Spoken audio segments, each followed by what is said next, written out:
Yeah, they'll be able to hear what I'm saying and everything, and what you say. Watch what you say. Yeah, you're being recorded now. It probably won't pick you guys up very easily. The microphone's right here. It's mainly just picking up my voice, maybe Ant's. So, but since we have some people who are not, some of them won't be here on Fridays because of certain things. So, just to have a recording of it. Any questions on numbers 1 or 2 from the homework? Everybody okay with those two? Was everybody okay with this part right here? Let me grab and drag this up. I replaced, now if you have H's here instead of R, that's fine, because you put H in for R instead of R in for H. It's still the same thing. But when I put R in for H, so I replaced H with R, then I can simplify. R times R is R squared. And then I have like terms. So I have R squared plus R squared, so that's 2R squared. And then 2 times 2 makes 4. Normally you'll see it written like this, but I would take either form. Did anybody plug numbers in for R and H there? Okay. Yeah. It was a couple people first period did that, thinking that we were still using the numbers from before, which we said R and H had to be the same. So like some of them use like the same R or something like that. It wasn't using the same numbers as previously. It was just in general, if R and H are the same. So basically what we did, like we're going to talk about next week, is I wrote a new equation. This is now a new formula. It is the surface area of a cylinder if the height and the radius are equal. That's a formula now that we've created. Okay? Wow, holy cow. So you know this weather is it's just so appropriate for today. Everything going on, you coming in, having to actually be here, all this stuff. That's just such an appropriate weather day. All right, so let's drag this and come up here. Here's number 3, if anybody got it. Now, if you use numbers, obviously that would be a little bit different. So if you used, what was R? Was it 40? Yeah. 40, so 1600 times 6 would be 90. So if you got 9600 pi for 3, then you actually did it correctly. So you're on track there. But what this one was, and this was kind of challenging, is the diameter is 2 times r. So if the height is the same as the diameter is 2 times r, then the height must be 2r. So I put 2r in for height, and then I multiplied, added these together. 2 plus 1 is 3. Multiplied these two, got 6. Okay?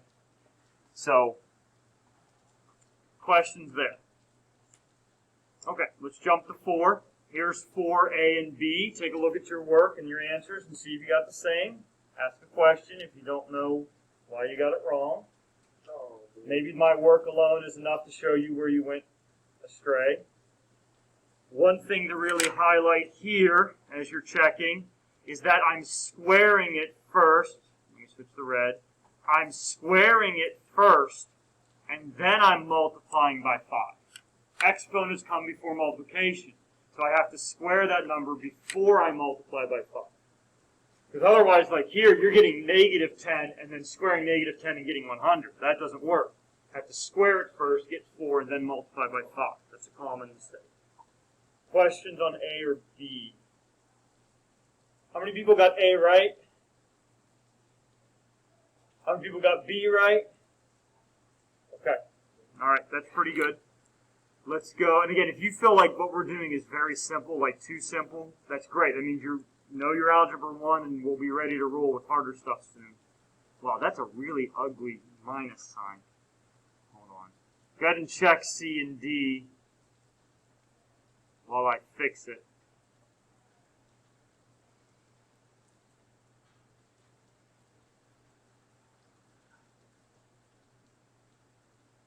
Nope, still not. There we go. All right. Check C and D there, 156.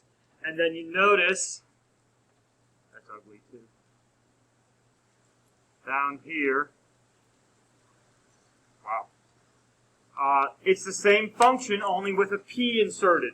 So down here, it's the exact same function, but instead of X, there's a P. And if you distributed the negative 2 to simplify, great. If you get it, that's okay too, but you know, we can simplify it a little bit. It'll be 60 minus 12. Well, we're going to carry, actually, I'm glad you said that. One thing that I need you to do, as you go from, as you get into higher level math throughout this entire class, if you go on to calculus even, especially in calculus, you've got to keep an eye on your negative signs. And so the thing that I like to use is any sign that's in front of a number, like the negative is in front of the 2, any sign in front of it has to stay with it. So this negative 2 getting distributed would make that, I think I actually did it. Let me scroll down. Yep, negative 6p plus 12. I think I'm screaming. Alright, we feel pretty good about this? Okay. Got a few notes today.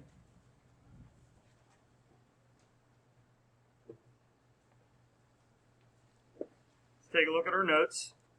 And I want to try to highlight as much as I can, not just for today's lesson, but stuff that will help us next week when we're online. When I have notes like this, I know everybody learns a little differently. Some of you need to see words in order to learn algebra. It's just the way your brain functions. Some of you don't. Some of you do better without seeing any words.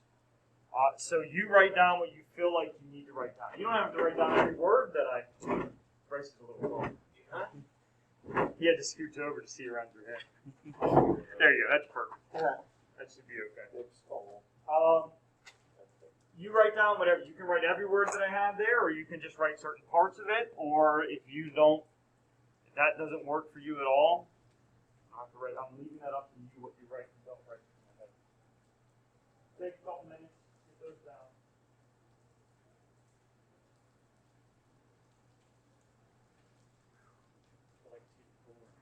It's nice.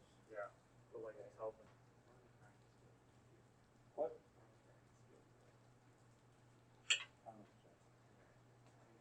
No wonder it's so humid this morning. It was Ready for yes. Say that again. Yeah, I can. I wasn't necessarily planning on it today for this, but yeah, I think it's a good idea. Yeah, I'll post it. That way you can go back to it if there's anything. Absolutely. I was going to post the homework, obviously, but yeah, I'll post these notes along with the homework on Google Classroom. Yeah. Do you give out weekend homework? Oh yeah. Absolutely. Unless it's a test. Yeah, the weekend after a test I won't. So, but yeah, like every other weekend. Why? What's up? Why wouldn't I? I don't know. You have extra time over a weekend to do stuff. That's the perfect time to get homework. Thursdays might be the day I give you a break, maybe. You're busy, especially during football season. That's when you're busy. You're not busy on the weekend. You get all the time in the world. Not yet. What do you do on the weekends, Aunt? Party? Are you drunk by 6 o'clock Friday night? Sir, I'm a Christian. Okay. Good answer.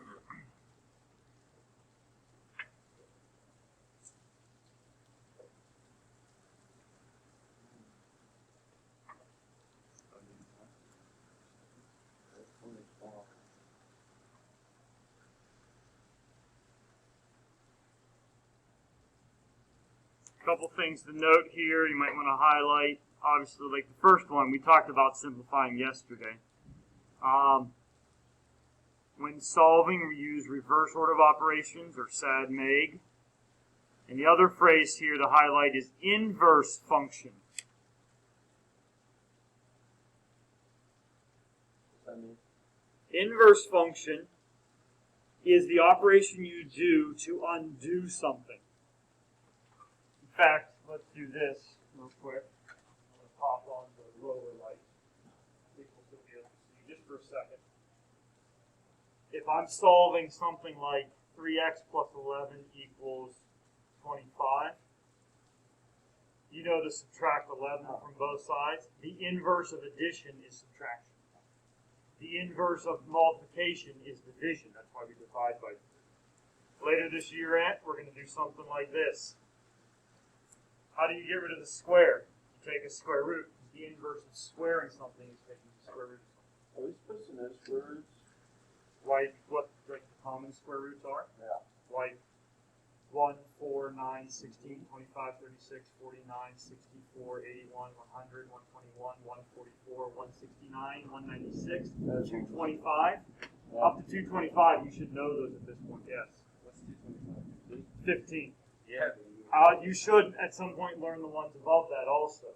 So we're talking about 256, 289, 321. You know, we'll be seeing some of those. 321, 18. Plus, you also need to learn the perfect cubes. 1, 8, the cube root of 8 is 2. It's 2 times 2 times 2 makes 8. So the cube root of 8 is 2. We'll be learning those later this semester. You need to know your perfect fourth roots, your perfect fifth roots.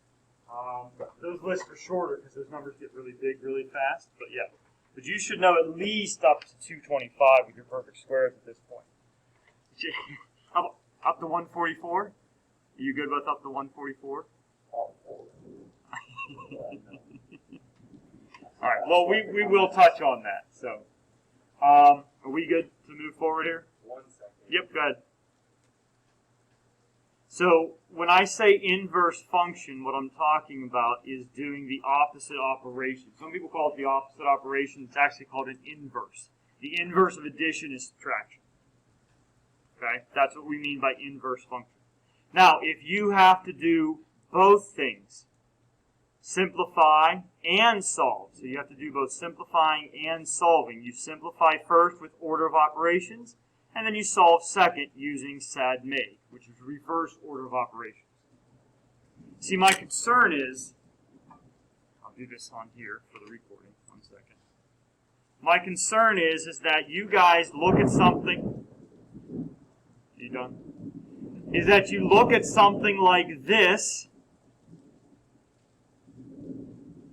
and you think, I know how to solve that. I know to add 4 to both sides, and then divide by 3, leaving it as 19/3. I want it left that way. Why do you know that? Do you know that because you understand how to solve, or do you know that because you've seen teachers do that so many times and you've memorized how it's done? This second one. Yeah, and a lot of students do. And I'm telling you, Algebra 2 is way too hard to memorize everything. There's too many types of problems. There's too many things in algebra and math to just memorize. So I'm taking the approach of don't have to memorize. Follow reverse order of operations. What comes first when we're doing reverse order of operations? Well, addition and subtraction. That's why I add 4 first as the inverse operation. Then I divide by 3 second because that's next in reverse order of operations. Then I would do an exponent. So let's say that this had a squared on the x.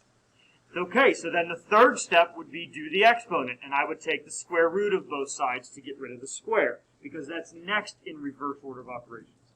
And if you think about solving in those terms, no matter what I throw at you this year, you should be able to handle it. Okay? That's the goal. All right, so let's see if we can do this. Let's see what you're capable of. We're going to start with something from Algebra 1 that should be relatively easy. And I have words here. And the reason I have a lot of words is because that's how some people learn. If you don't want to write all that, or you just want to write what I have highlighted and bolded in your notes, or you don't want to write any of the words, that's entirely up to you. So why don't you go ahead and write this example. We're looking at simplifying. Oh, you stupid. Sorry, 1 second. This board can be a little touchy sometimes. We're looking to simplify.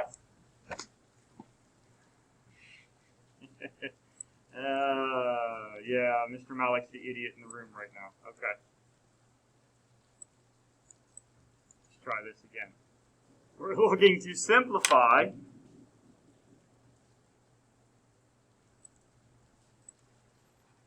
this expression